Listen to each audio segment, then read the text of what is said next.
The sixth and final season of Cobra Kai brought the series to a thrilling and emotional conclusion. The show concluded its storylines in a manner that honored its characters and satisfied fans after years of rivalry, redemption, and drama fueled by karate. The season's central focus was the Sekai Taikai, an international karate tournament that brought together the best fighters from around the world. This wasn't just about winning trophies for Cobra Kai, Miyagi-Do, and Eagle Fang. It was also about demonstrating which karate philosophy was superior. The tension was palpable, and the stakes were higher than ever. One of the biggest surprises of the season was the defection of Tory Nichols and Miguel Diaz to Cobra Kai. This move was a strategic play to ensure Cobra Kai's survival in the tournament. Tory, in particular, stepped up in a major way. In her final match, she defeated Zara, the Iron Dragon, a formidable opponent who had been dominating the competition. Tory's victory was a turning point, pulling Cobra Kai back into contention.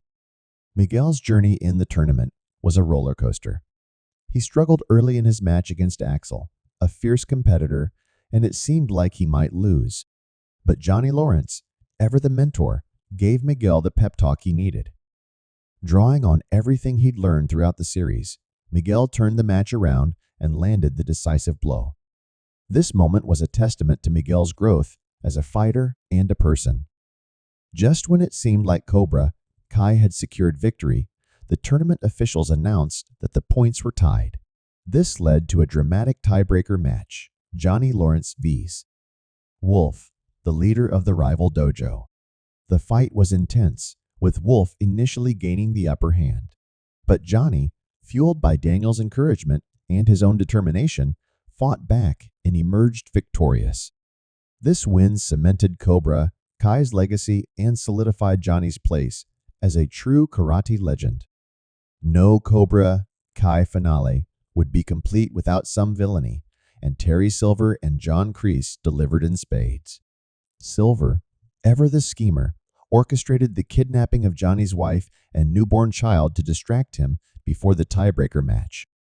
But Kreese, in a surprising act of redemption, intervened. He confronted Silver on his yacht, leading to a brutal final showdown between the two former allies. In a dramatic and symbolic moment, Kreese threw his cigar into a pool of spilled petrol, igniting the yacht and ending both his and Silver's lives in a fiery explosion. This was a fitting end for two of the franchise's most iconic villains. While their deaths were shocking, they also felt earned, bringing closure to their chaotic and destructive legacies. The finale gave us a heartfelt montage showing where each character ended up after the tournament. Johnny's arc came full circle.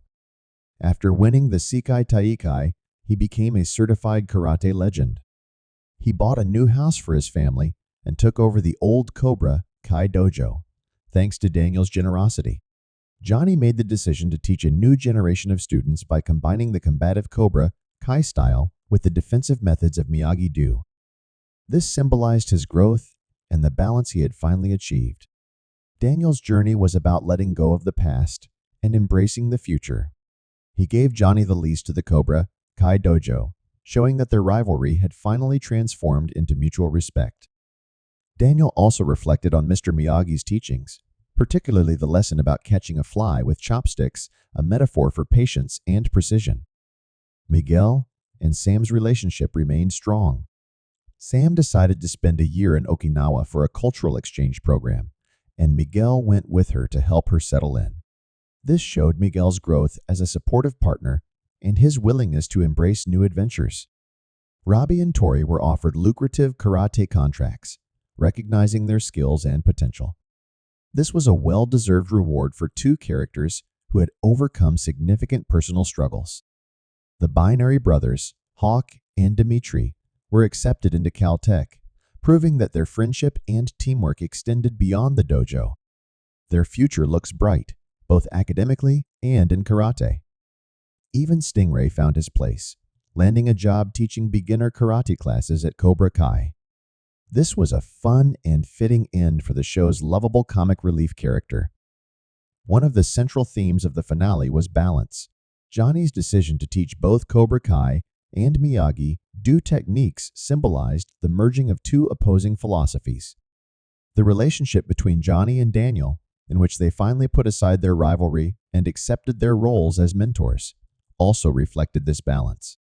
The finale also emphasized legacy.